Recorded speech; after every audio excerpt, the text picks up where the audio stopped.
Welcome back, everybody, to another episode of Cardinal Crimes. I first want to take a very quick second to thank everyone who has subscribed to my Patreon, all 12 of you.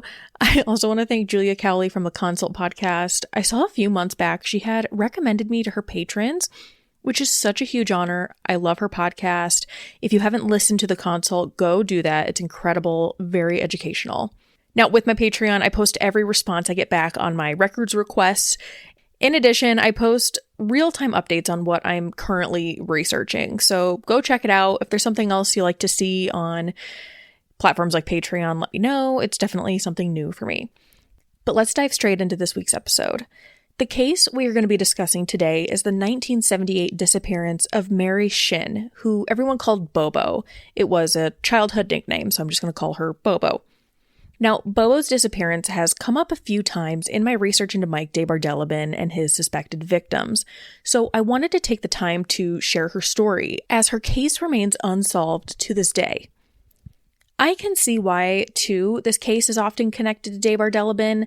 It certainly shares some similar aspects to Jean McFall and Terry McDonald's murders, and Bobo went missing from Arkansas, which is where DeBardeleben was born. But after researching it more, I'm skeptical. We'll go over the similarities and differences between all of the cases at the end of the episode. But whether or not DeBardeleben is the culprit, her family deserves answers. Bobo's parents have since passed away, never knowing what happened to their daughter. But just as recent as last year, 2025, a search was done in connection with the case. There could still be people out there who know what happened to Mary Bobo Shinn. If that person is you, or if you have any information at all, now is the time to come forward. So let's get started.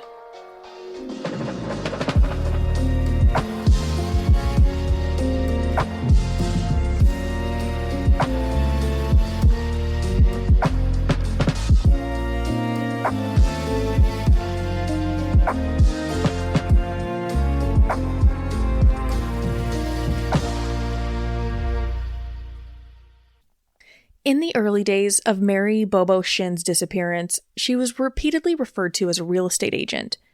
But that wasn't necessarily true. Bobo's true passion was art. The 25-year-old had her own studio in downtown Magnolia, Arkansas, where she would often teach classes. She did, though, have somewhat of a side hustle flipping houses. This, and the circumstances surrounding her disappearance, is likely where her label as a real estate agent came from. Real estate was also a sort of family affair for the Shinns. Her father, Gresham, was very much involved in real estate. He was a motel contractor, and it was, I think, natural for Bobo to get involved in her own way, too. There were 7 total in the Shinn family. Her parents, Gresham and Sue Shinn, and their 5 kids, Sarah, Linda, Becky, Bobo, and Jay.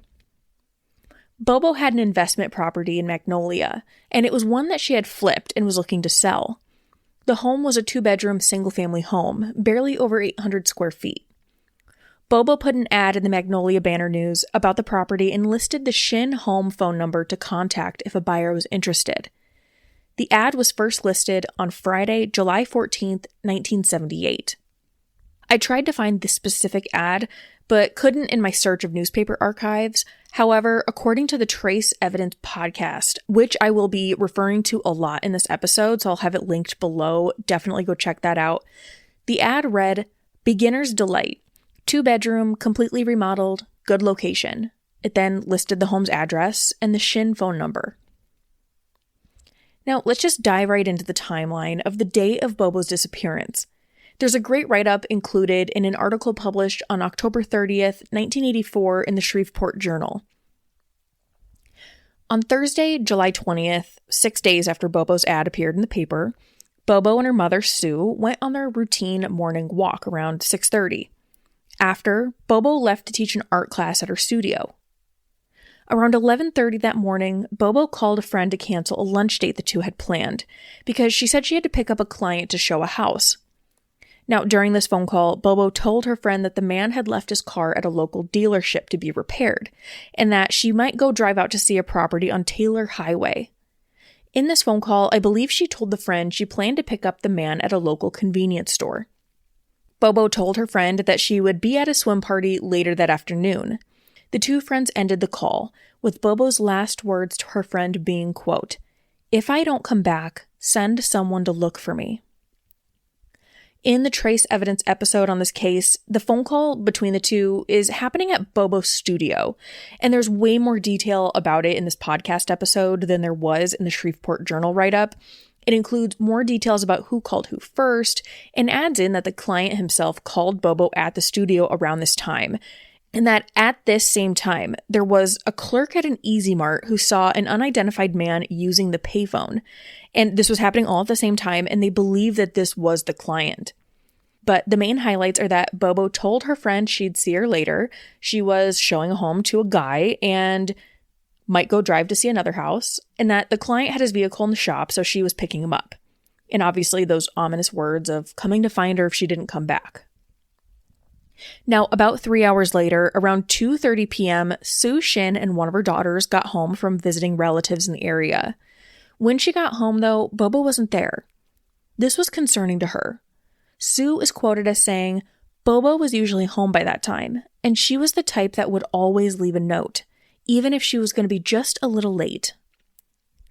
Sue's worry turned to panic when later that afternoon, multiple friends of Bobo's called the Shinn house asking for her. Around 4:30, Sue spoke with the friend Bobo had the telephone conversation with. When the friend told Sue about their conversation, and probably those ominous last words, Sue Shinn called the police. It's unclear to me in my research if police immediately sprang into action or went to the Shinn house to talk with them, but either way, Sue was not waiting around. Sue took off and went to Bobo's art studio and found it locked. She then went to the convenience store where Bobo had arranged to meet the client. I'm not sure if they told her anything useful, but Sue then went to the local dealership where this client had supposedly left his own car for service. The manager of the dealership said no car matching the description of the man's car had been left for service that day. One thing to note, I haven't found exactly how they knew what the description of the car was. I can't imagine a natural conversation where the client would have told Bobo the type of car that he had. I can see him saying something like, "Can you come pick me up? My car is in the shop," but I can't see him being like, "My white, Ford, whatever, I don't even know what kind of car it was." I just can't see a situation where he would give that description to her and then where Bobo would then, for some reason, give the description of the car to the friend. So I don't know exactly how they know what the guy's car looked like, but either way, they figured that there was no car at the dealership. So they were thinking at this point, the guy was lying. Now, getting back to the timeline. At about 5 p.m., so everything's happening very fast. If you remember, Sue called police around 4:30, and now it's about 5 o'clock. Bobo's car was found behind a local grocery store called Smitty's Food Mart. And we will talk about later, there were a lot of people that recognized Bobo's car because it was apparently distinctive. It had this custom blue paint job. Nothing crazy like, flames or something, but it was apparently something that would stick out. Smitty's grocery store was just yards from the convenience store where she was supposedly meeting the client. Cliff Knowles, who was working as a police dispatcher at the time of her disappearance, described the scene in an article written by Chelsea Monae with KTVE KARD. He said, quote, "The windows were open, her shoes were on the floor, her purse, all her belongings, everything was just scattered through the car." The former Columbia County Sheriff, Mike Lowe, added, "There was gravel, dirt, grass, and there were some latent impressions in the car." Now, it's also reported that the car was scratched, and they initially believed the car had been driven to a wooded area before returning to Magnolia, which makes sense. It would explain why the car was so dirty and scratched up. Now, fingerprints were found in the car, but according to this KTVE article, which was published in 2025, they have yet to be identified. And in the Trace Evidence episode on this case, they say that they were able to determine that the fingerprints were female, which I didn't know you could do, but they kind of figured that the fingerprints likely just belonged to Bobo. Now, the vehicle was unlocked, and the only thing that appeared to be missing was her address book. And according to an article published by NBC in 2015, the condition of the car hinted that Bobo wasn't the one who left it in the parking lot. After listening to the Trace Evidence episode on this case, which again I'll link in the show notes, they talked about a couple things regarding the car. One was the report that the contents of her purse had been scattered throughout the vehicle. And I think this has been described in a few different ways. Some reports say scattered throughout, but some say just dumped out. But with that, there was some initial confusion.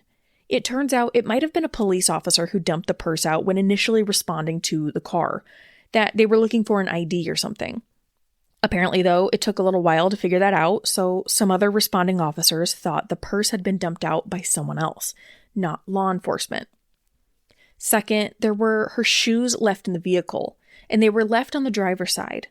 And I will have pictures of this on my social media. Now, some questioned whether she ever drove barefoot, but no one believed she did. Sue did comment in the Shreveport Journal article saying, "She had to have come home that day. She would not have worn cutoffs to show a house. I feel like she might have run home and changed clothes and changed her shoes in the car. She did that sometimes when she was in a hurry." And they do believe that she changed her clothes. She was wearing cutoff jeans and tennis shoes earlier in the day. Her mother remembers that. And those jeans were found at their home later. So they believe that between the phone calls at the art studio and meeting the client, she went home. But no one was there to actually see her do this. Lastly, one specific item left in the vehicle were her glasses. In the photos, they appear to be sunglasses, but according to Bobo's parents, she had some vision problems and always had them with her. But either way the car was left, dirty, scratched, her purse and glasses being left behind, all of that suggested foul play. This didn't appear to be a case where Bobo left on her own, and she wasn't that type of person, according to everyone who knew her. Now, as the search and investigation went on, tips came flooding in. One came from the clerk at the Townhouse Motel on Main Street, a motel the Shinn family owned. Well, on July 15th, just a day after Bobo's ad was in the paper and 5 days before her disappearance, an unidentified white man with a beard reportedly came into the lobby and made a few calls with their payphone. The man then went up to the front desk and asked the clerk if she knew where Bobo Shinn hung out. The clerk didn't and said as much, and the man left. The clerk noted that he had come out of a white car parked outside and that she could see there was someone else in the car while the man was in the lobby. Now, that same day, Sue Shinn got a call in their home, and it was a man wanting to know where Bobo was. She said the man had talked to Bobo about trading a house that he had a few miles out of town for one of her own houses. The man asked Sue where Bobo hung out, to which Sue replied that Bobo didn't hang out anywhere, that she was either at their home or at her art studio. Sue said the call was short, but strange. She mentioned it to Bobo later, though, and she didn't seem to really think or say anything of it. In fact, the day of Bobo's disappearance, she didn't mention the showing to either of her parents. It seemed like only the friend she spoke to on the phone that day knew about it. Now, many people came forward saying they saw Bobo that day.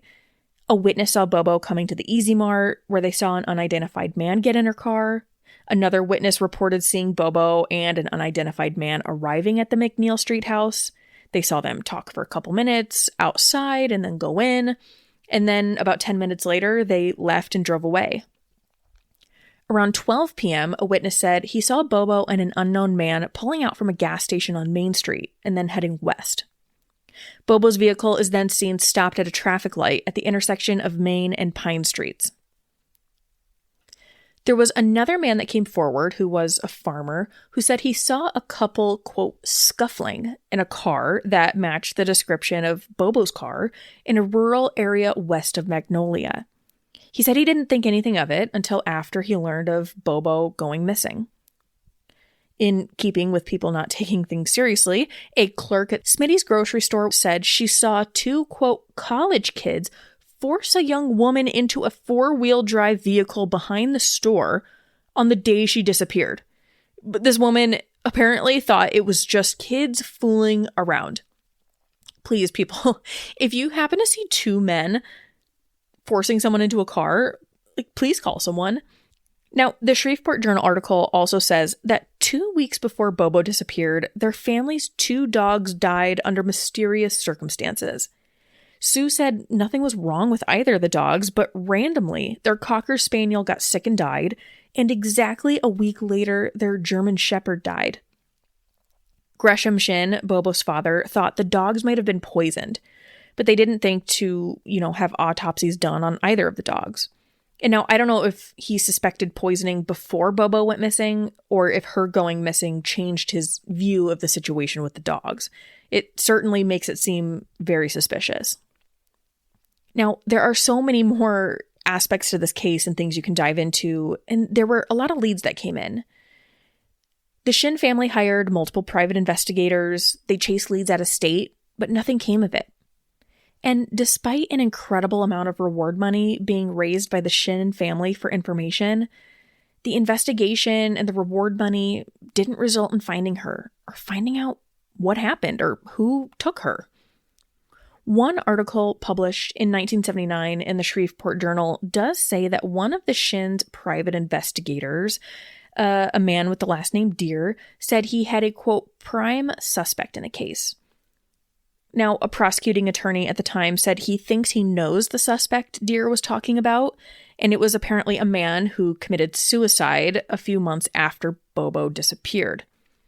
And now, this seems extremely promising, but I'm not going to go into this part as much because I can't find really any information on it, and Deer himself seems pretty unreliable.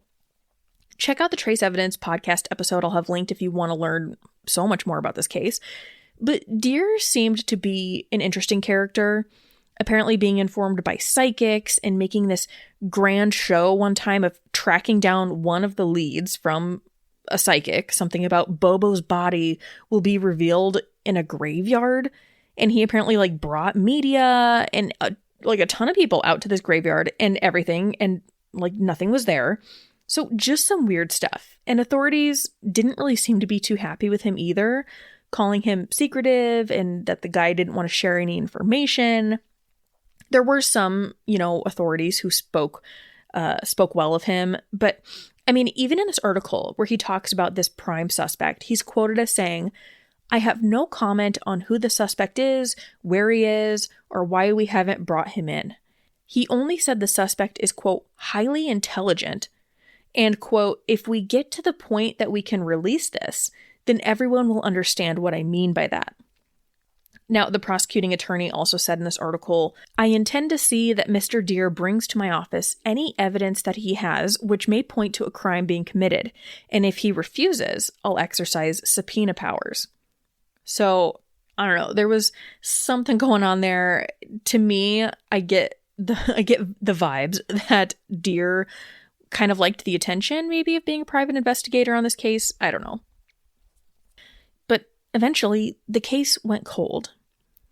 Now, there's a few things that stuck out to me when researching this case. One, there were many witnesses to Bobo and the unidentified man, but the descriptions of the man varied. Some said he was clean-shaven with a pot belly, others said he was bearded, and the bit about the man having a beard really caused some chaos in Magnolia, Arkansas. Apparently, citizens started reporting almost every man with a beard. Bearded men were being side-eyed all over town. Men started shaving. It was a whole thing. There were also a few witnesses in their accounts that stuck out to me, one specifically being the woman who saw the two teenagers forcibly putting a woman into a car, but brushed it off as goofing around. Now, obviously that sticks out because it seems like a pretty big deal, but when you pair that with the hotel clerk account from a week before Bobo disappeared, where a man walked in out of a white car, used the payphone, asked for Bobo, that makes me think there could be a connection between these two witness accounts. Because the clerk said another person was in the vehicle, and the grocery store clerk said two teenagers were putting the woman into the car. But I wonder, could two men have been responsible for Bobo's disappearance? I think then you just have to wonder where the second person went when multiple other witnesses saw Bobo with just one man. I mean, maybe they were waiting somewhere. The man did tell Bobo that he wanted to show her a house outside of town, something that maybe the two of them could trade, Bobo's house for his. Maybe he just brought her out to this wooded area and the second guy was sitting out there. Lastly, there's the account of the witness who saw a couple, quote, scuffling in the car. And I think that could match up with the state the car was found in, dirty and scratched up. They believe the car was driven through either a field or a wooded area, or maybe Bobo started fighting back or something in the car at a certain point and then drove through a field. But how does DeBardeleben fit into all of this? Not very neatly. At least, linking him to this case seems a little more difficult than it was with Terry McDonald and Jean McFall. Like how authorities investigating Terry's murder began to look at DeBardeleben as a suspect after he was linked to Jean McFall's, authorities in Magnolia also began looking into him around the same time. An article published in the Batesville Guard on February 2nd, 1984, talks about DeBardeleben's arrest and how they were trying to tie him to multiple murders. There's just one small mention in this article from an Arkansas State Police spokesman who said an officer might be sent to Nashville to question DeBardeleben about Bobo's disappearance. And I see the logic behind this, especially when you remember that she was repeatedly referred to as a real estate agent. There are many similarities. For one, there's a guy calling to look at a vacant house. The guy can't drive himself, the woman picks him up, brings him there, and then the victim's car is eventually found abandoned. It's very similar. And I did initially wonder if the person the hotel clerk saw in the car with the unidentified man, if this could have been a woman. It's reported that some of DeBardeleben's wives were accomplices in some of his crimes, and we'll talk about that in another episode. But there's no mention of if the person in this car was a man or a woman. The biggest difference, I think, between Bobo's case and that of Jean and Terry's is that Bobo has never been found. Jean and Terry were murdered in the vacant homes. Bobo wasn't. But it's obviously something investigators would want to follow up on. But ultimately, DeBardeleben was never charged with anything in relation to Bobo's disappearance. And authorities have repeatedly said that they believe the person responsible was local. But I have a hard time understanding how that could be the case. No one seemed to recognize the man with her. Lastly, I'll add that even though it's been nearly 48 years since Bobo went missing, investigators are still actively searching. Just in August of 2025, information led to a joint effort by the FBI and state authorities to search an undisclosed location near Magnolia. According to a local news report from KTBS 3 News, investigators didn't find, quote, exactly what they were looking for, but did find a few things that they think can help with the investigation. The current sheriff mentioned that with technology being so advanced, they think they can come up with a better and more accurate account of what happened. A former sheriff also commented in this local news segment that rumors circulating on social media have ruined people's reputations and have caused some people to be threatened. So, back in the 70s, you had men with beards being harassed, and it seems the rumor mill hasn't stopped. People, please don't do that. Don't spread rumors and weird conspiracies online, right? Like, if you have a tip, please report it to authorities. But that's really where we're going to end today. Bobo is still missing. And if you have any information at all on her disappearance, please come forward. Mary Bobo Shinn was last seen on July 20th, 1978. You can contact the Arkansas State Police at 870-777-8944. And if you want to learn more about this case, I will link the trace evidence episode in the show notes. We will see you next time. Thank you for listening to this episode of Cardinal Crimes. If you enjoyed it, please consider subscribing, giving us a 5-star review wherever you get your podcast, and sharing this episode with others.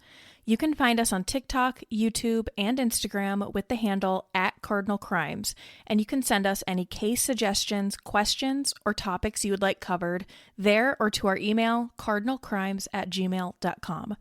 Until next time, friends, take care of each other and take care of yourself.